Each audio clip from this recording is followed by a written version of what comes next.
Hello, everybody. Welcome to another episode of Who the Hell Asked. I'm your host, Byron, alongside co-host Slade. Hey, how's it going? Well, this week ruined our fucking plans, kind of. Yeah, so we initially planned to do some E3 predictions and whatnot for Microsoft, as well as some of the other companies. But unfortunately, or fortunately, in fact, I'm going to say it, I think this was a great week. I'm super excited to go over this stuff. This is So, mini E3. Mini yeah, pre-E3, you it could seems say. like a couple of companies in particular had in mind that they were just going to hold their E3 first, Yeah, or Summer Games Fest, or whatever you want to call it yeah, at this hold their point. present, but no. So, without further ado, let's get underway. Starting off, we got a date for the Xbox game showcase. It's called the Xbox and Bethesda game showcase. So I guess Yes. Bethesda's gonna have a pretty heavy presence at that conference. It is on June 13th. Not to the surprise of Byron, because he said that Microsoft was going to hold their presentation on Sunday, because they always do. Yeah, they always have, and it's here again. It is earlier than I thought. Normally, they're like at that 6 p.m., 8 p.m. Eastern time range. No, 1 p.m. Eastern. That is correct. That So and I'm looking forward to that. Like I said, with it being called the Xbox and Bethesda Game Showcase, it's probably going to have a lot of Bethesda content. Depending on this week, I guess we'll get into a predictions video, but yeah. if not, that's fine too. We will cover the news like we always do. Yeah. Something to note. Normally these Xbox presentations are about 2, maybe 2.5 hours. This is 90 minutes. Your thoughts? 90 minutes. I'm hoping what this means is they're gonna do a lot less talking to developers and well, not that I don't want like to get into the developers' minded insight when they talk about some of these games, but Yeah, but like, hopefully this means there's just a lot less posturing than there usually is, and there's more announcements going on. Especially because right now, Microsoft is losing the games race in terms of exclusive content to Sony, like really bad. yeah, but So they have a lot of catch up to do. Yeah, but they're winning the streaming wars. So like, Yeah. they're like, we don't give a fuck. But this is gonna be something interesting. The fact that Bethesda is on there is partially making me rethink my Bethesda predictions, but I will detail those more at that point. It does seem like Bethesda is going to have quite a bit to show off, because they're being put frontline center among all of Microsoft studios. Yeah, so, like, it's not like it's the Xbox and Double Fine or the Xbox and Rare Game Showcase. So. Oh yeah. So without further ado, let's go ahead and get into our next bit of news. Pokemon Brilliant Diamond and Shining Pearl got a release date for November 19th, 2021. Not unexpected. Not unexpected. That's typically when Pokemon releases anyway, sometime in the fall leading into the holidays. Yep. Oh, and also the box art is revealed. That's the box art. There you go. Yeah, which it's Dialga and Palkia. I don't think anybody's terribly surprised to see those two. Honestly, nobody's surprised that it's coming out in November. It's just a holiday release. Yeah, Pokemon game, the standard token time holiday slot release for a Pokemon game. Oh yeah. The other game that got announced by Pokemon with the release date is Pokemon Legends Arceus with the release date of January 28th, 2022. Ooh. And let me tell you, that has given me some pause. So I don't know if I previously said on the show, it was my desire to see that this game get a long development cycle, so it could be not only completed but full of content and feel like a finished product for the most part. And I'm not confident that we're going to get that by January 28th, 2022.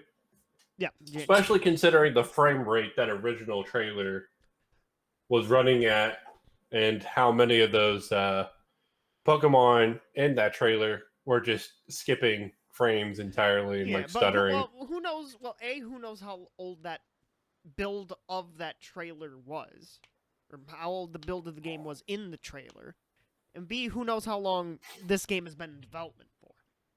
Well, at the But very like, least, we know that Game Freak was developing the Sword and Shield DLC up until last year yeah, when they released the Crown Tundra and the what was the one before that? Isle of Armor. Isle of Armor. Yeah. So we know that they had to have started development, and I don't know if Game Freak's team's large enough to like split their team to have one team develop the DLC for Sword and Shield, and they have another one get started on Pokemon Legends. Because that might be the case because the DLC was like small in scope. But ultimately, releasing at the beginning of the year just does not have me optimistic about the future state of the game. Now, maybe if it's at January 28th, 2023, I'd be a bit more optimistic. But I guess for better or worse, it's going to come out relatively soon. Yep, because overall. Pokemon games rarely, if ever, get delayed because it is not just a game, it's a multimedia wheel. It's Yeah, that is multimedia right. cycle. Yeah. And you know what this might mean? Imagine Gen 9 Pokemon, November 2022. I think that's more likely than not, if I'm being honest with you. But well, because when I first saw that, I'm like, surprised they didn't save that for like E3 or like a Nintendo Direct or something. And well, I think Pokemon's kind of always marched to the beat of their own drum. that's true. And whatnot. Yeah, and B, that was my first thought when I saw the Arceus release day. I'm like, okay, Gen 9, 2022, baby. I certainly hope not, because that means that they really aren't spending any time developing these games. Well, they have the engine and the assets for the most part. For a Gen 9, but like, yeah. Wouldn't be a good look, to say the least, if Gen 9 was like, hey, November 2020. Oh, yeah, especially because like this is supposed to be the Pokemon game that people are asking for. It's like the Breath of the Wild inspired Pokemon, with like the open world and whatnot. So either way, we'll continue to follow that as we get more news on it. Let's move on to what I would call some very pleasant and surprising news. So Dragon Quest had a presentation. I believe it was on Wednesday, or was it on Tuesday? It was on the 27th? That's Thursday. It was the 26th. It was late. Okay, so it was Wednesday. It was Yep. Wednesday. Yep. And we got quite a few things announced there. Byron, you want to go ahead and go over some of those? Yeah, so there were 6 announcements. So, okay, so this presentation was mainly in Japanese, so there will be a lot of Japanese text on the screen. There was a translator. This was live, and I feel for the poor woman who was trying poor girl couldn't keep up. to do translations. They should have just done what Nintendo did back in the day. Or kind of still does. Like, pre-record this. But, so first up, we got a Dragon Quest Eraser Match 3 mobile game that will be coming sometime in 2021. The erasers look cool, but it's a Match 3 mobile game. Oh, yeah. We got Dragon Quest X, version 6, which apparently I learned through this presentation that Dragon Quest X is to Dragon Quest what Final Fantasy XIV is to Final Fantasy. It's an MMO. So that was something I learned new from that. However, one of the funniest thing of this presentation. So Dragon Quest version 6 has no plans for a worldwide release. I don't think that's terribly surprising, considering that I don't think there's much of a player base outside of Japan, if at all. Is that game even released outside of Japan? No, I don't believe so. Okay, I'm about to say, I don't believe so either. But I think the thing that made me laugh is, like, this is a presentation you're putting in English in some way, shape, or form, You figured they'd show stuff that like Well, the something Western tells me audience that would this be getting. presentation was live, and I mean the translator alone kind of tells me that the presentation was most likely live. Well, yeah, it was live. Yeah. So I think it was just planned to be broadcast and streamed to Japanese audiences, but they're like, to hell with it, let's just do a worldwide stream Yeah. and get our announcements out of the way. So they didn't edit out, the Dragon Quest 10.6 announcement. No, but the funny thing is that they had to put that there are no plans for a worldwide release. That killed me. I was watching in a Discord call with some other friends, and we all died laughing when those 8 words came up. I don't think people are too eating up over it and whatnot. I know, but like, so that was just too funny to me. I had to mention this. Yeah, so then I think after that we had Dragon Quest Treasures. No, Dragon Quest X offline. Oh, okay. Okay, there's going to be an offline version of Dragon Quest X. All right. Dragon Quest Treasures. This one's kind of interesting. Yeah, so it has Eric and Mia from Dragon Quest XI as the main characters, if I'm not mistaken. They've appeared in quite a bit lately. Yeah. Yeah. And, this is it's like an ARPG because it has some elements of platforming. Yeah. So I don't think. Well, I know this game is a new title that they announced, but yeah, they've been making quite a few like games out of the box like this. Like they had a previously made a Minecraft kind of game. Yeah, Dragon Quest Builders 1 and 2. Yeah. Yeah. So they've kind of been, going outside the box, especially with like Eric and Mia. I think it's actually kind of crazy that those characters have become as popular as they are. At least Eric, anyway. Well, partially Smash. Well, yeah, but overall, that's going to be a pretty interesting game when it comes out. Now for the 2 juiciest announcements. Oh, yeah. So for most of these, it has been 2021 release dates. No consoles for the newly announced. Well, for this, anyways, for Dragon Quest Treasure. So we don't know what platform it's going to be on. Slade's favorite announcement, Dragon Quest 3 HD 2D Remake. Yes. So I'm so glad Square Enix is going in this direction with their older RPGs, it seems like.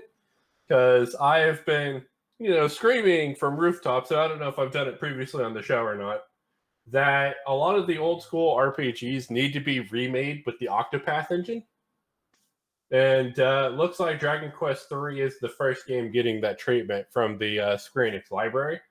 I hope this means that we see other games from their library, like Final Fantasy VI, among other games. I would personally love to see a Super Mario RPG style game in the HDT, but that would probably never happen. Yeah. There's a better chance some dead franchises come back than that happening. Oh, for sure. But long story short, I'm super glad that they're doing this. It's utterly fantastic. I know there's a popular sentiment that if Pokemon had taken this direction instead of going with 3D models, Pokemon would be a much better series overall. But fantastic news. I think that had a possible 2021 release date on their part. No release. Or was it 2022? I think it was 2020. What? I don't remember if they had a release date. But yeah. But Slade loves this, of course. as I knew he would. As I said, I'm definitely looking forward to giving Dragon Quest III a look now once that comes out. And then the, I guess, bombshell announcement, though, I'm starting to notice a trend with how they're announcing new titles in the industry. And we can get into this a little bit. Also planning for simultaneous worldwide release for Dragon Quest III HD 2D Remake. Which, thank God, by the way. I think that should be standard for the work altogether. I understand that translations and localizations take time. Yeah. I just never understood why they didn't do that during the development of the game and they always wait until after these games release. I don't know. But yeah, no release date, but it's coming. Gameplay was shown, so wait to hear more. But yeah, Dragon Quest XII, Flame of Fates. Yeah, so all we got was a logo. Not really much to talk about here other than, yes, they are starting development, or if they haven't already for a while, on Dragon Quest 12. I'm hoping this isn't like the Square Enix thing where they announce a game and then it takes 6 or 7 years for the game to fucking come out. Well, it's a it's Square Enix. Like, they've been a little bit better about it recently. I guess. Not a lot, just a little. Just a little. But that's what I said. It's Square Enix, so you really can't tell. Yeah. But yeah, that's just part of a trend that we'll talk about with our next announcements. So after that, I believe the day following, we got a presentation for Sonic the Hedgehog and their anniversary. Yep, Sonic Central. So, these announcements aren't going to be in order of how they were shown. But let's start off with more classic games. Sonic Origins. It is going to be a collection of the 5 classic 2D style Sonic games. Sonic 1, Sonic 2, Sonic 3, Sonic & Knuckles, and Sonic CD. Release date unknown. Yeah, so I think they're going to plan a release date for this year. I'm pretty sure. Otherwise, I don't know why they would show it off. Well, I feel like these collections take a fair bit less time. Yeah. Than making a modern game or remaking a game to look more modern. Yeah. But I think we can look forward to a release pretty soon. I think the reason they're taking time with it is probably because Sonic 3 has the Michael Jackson soundtrack, and we're probably not going to be able to reuse that soundtrack. So they're going to have to come up with something new. This is going to be the first time Sonic 3 has been re-released in a decade. in a whole ass decade. Yeah, so that's something to look forward to. I think Sonic's other 2 announcements were probably the ones people were really talking about. Before we get to the big announcements, there were some of the most ridiculous tiny announcements ever. All right, hit me with it. All right, so there were 3 games that are getting some Sonic stuff. First off, yeah. 2 Point Hospital is another Sega game. It is getting a Sonic pack, which will be available on July 30th, and the costumes look absolutely like, and I'm gonna be saying this a lot. The costumes look terrifying. I'm almost convinced that was the point. Like, it's supposed to be people running around in Sonic outfits. Yes, but there is another game though that we will get to in a moment that no. Please no. But yeah. So before we get to the other one, Sonic the Fighters is going to be an arcade machine in Yakuza Lost Judgment. Yeah, I saw that. I was like, wow, that's really cool. Yeah, and play Sonic the Fighters. It's one of the funniest fighting games ever. It's actually quite a lot of fun. Because I played that via the Sonic Gems collection on GameCube, and yeah, it's just fun. It's just like a funny fighter. And then isn't Sonic also appearing at the 2020 Tokyo Olympics game as well? Now, Sega this year, last year technically, or even the year before, had the rights to the official Olympics. So the Mario and Sonic series came back to fanfare. One of the better Mario and Sonic games. And also the official Olympics games with a fucking Sonic costume. As I said, all the costumes for the Sonic characters in these other games really just look like people being placed in a Sonic outfit. That is exactly what it is in this game. Yeah. Yeah. So probably for 2 Point Hospital as well. You place. This looks so weird, and people. I personally think it looks great. People have been making GIFs of the Sonic costume. Like, oh, because they showed like during the video of like, oh, Sonic like running in a track race and Yeah, they got Usain Bolt in that Sonic oh my costume. god, oh god. And then just for one last memery, we have King Sonic, Knuckles, Tails, and Shadow King Ice necklaces. Because, you know, when you think of Sonic, you think of the hip-hop scene, right? Yeah, it's either that or, rock and roll and stuff like that. Sonic's always been, like, out there with, like, trendy music and whatnot. It's just like a staple of the series. This is just weird. There are a few other things. There's going to be a Sonic orchestra available as part of Summer Game Fest. There was talks of the two like big Sonic cartoons. There was like toys shown off. Some stuff from mobile games, including the Werehog. Aren't the cartoons on Netflix as well? Sonic Prime is coming to Netflix in 2022. Because I'm going to watch the shit out of that. Yeah. And, okay, so our two big announcements, and then we can talk about the state of just Sonic announcements, because I have some thoughts. First up, we have Colors Ultimate. Yeah, so there's a lot of like rumors on they're going to remaster a Sonic game and whatnot. It was just a matter of which one. I know a lot of people were like, oh, I hope it's Sonic Adventure or Sonic Adventure 2 or something like that. I think they chose the title that would please the most amount of fans. Yep. Sonic Colors is also probably one of the titles that take the least amount of effort for them to scale up compared to absolutely Adventure 1 and Adventure 2. Because they don't have to like remake models or anything like that for Colors. As someone who has recently, over on my Twitch, twitch.tv/the1_Byron, I did stream Sonic Adventure 1 and very recently Sonic Adventure 2. And yeah, they would have they'd have to rebuild those games from scratch. But both those games are in their OG versions are also on Steam, so like yeah. But, this is coming out September 7th. No Steam version. I forgot to grab the screenshot of platforms. Epic Games PC exclusive. Yep, Epic Games Store PC exclusive.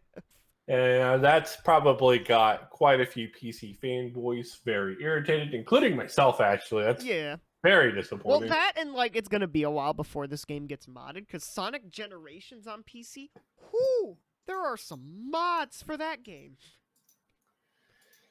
There are a lot of mods. Oh, yeah. Unfortunately, it is what it is. The Epic Game Store is trying to encroach on the market by having as many exclusives as possible. Yep. And it seems to have reached our favorite blue hedgehog, unfortunately. So this last one. The most what the fuck? What is it? What is it? So it appears to be a new Sonic game announcement, Byron. That's fucking it. I'm not sure what the logo is supposed to be.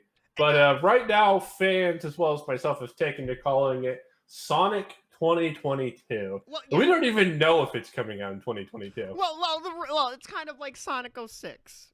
Yeah. But Sonic 06 is basically what everybody calls it because the OG game is called Sonic the Hedgehog and like it's just Sonic the Hedgehog. But yeah, there's already a game called Sonic the Hedgehog. But yeah, 2022, it's coming out on everything. PC game, it's funny that's like the most generic looking because is it gonna be Epic? Is it gonna be Steam? Is it just gonna be everywhere? Who knows? It's a 3D Sonic game made by Sonic Team. And the Sonic model looks a little bit different. There's a bit of a redesign to Sonic. See, we don't know whether or not that's going to be the graphics the engine runs on, or if that's just like a CGI part of the trailer or something. Well, yeah, but the model. Why would they use a different model in the CG if it's not going to somewhat look the same, like at least to a degree? I don't know. I personally don't think it looks terribly different compared to the Sonic Colors and other models. There's a few just minor details that have been changed. Yeah. But yeah, it's like, hey, It's like with fucking Dragon Quest 12, Flames of Fate earlier. It's like, hey, at Yeah, least it's just we a got the logo. name. At least we got the name of the Dragon Quest game. This, it's like, it's Sonic. What? I don't even know what it's it called. is. Yeah. Sonic 2022. Yeah, but it seems like that is the trend for releasing and announcing new games coming out. Is Yeah. you just get the logo and then that's it. Yeah. I blame Metroid Prime 4 and Bayonetta 3 for kicking this off. Yep. Yep. Oh, great. But yeah, so Sonic, really quick. So, as you all know, before the pandemic, there was going to be Sonic every month. There was going to be Sonic every month, a Sonic announcement every month. So there would have been 12 different announcements, and I think we got most, if not all, of what would have been announced throughout those 12 months in here. Yeah, I think there's a possibility that a lot of stuff is still unannounced or like it just got delayed altogether. So that's why we're seeing, the Sonic appearing in like these other games and whatnot here as well. Yeah, So I think they had planned on their Twitter to have an announcement every month. It was just going to be like there was going to be a Sonic announcement of some kind every month.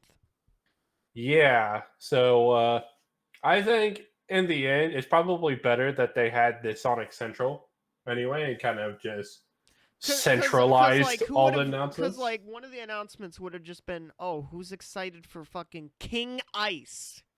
King Ice, baby. Or who was excited for Sonic to literally be dunking on people in the Olympics? Oh yeah, but as I said, I think this worked out better for them overall. Anyways, that about wraps up everything we have for the week. This has been Slade. And this has been Byron, and we will see you all next week. That's it, everybody. Take it easy and have a wonderful day. Bye-bye.